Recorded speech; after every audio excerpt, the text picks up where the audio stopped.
রিলেশনের সাথে জড়িত ছিল।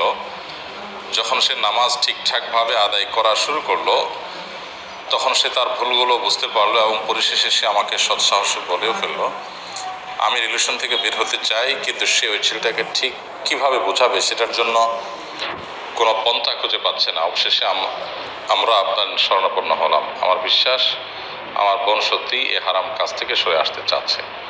আলহামদুলিল্লাহ, এটা খুবই ভালো কথা। যে কোনো মানুষ কোনো গুনাহ থেকে, কোনো হারাম থেকে সরে আসতে চাচ্ছে, এবং হারাম থেকে সরে আসার জন্য, গুনাহের পথ ত্যাগ করবার জন্য আমরা আল্লাহ সুবহানাহু ওয়া তাআলার কাছে তওবায়ে নাসুহা করে, খাঁটি অন্তরে তওবা করে ভবিষ্যতে আর সে গুনাহ করব না এই মর্মে প্রতিজ্ঞা করা দরকার।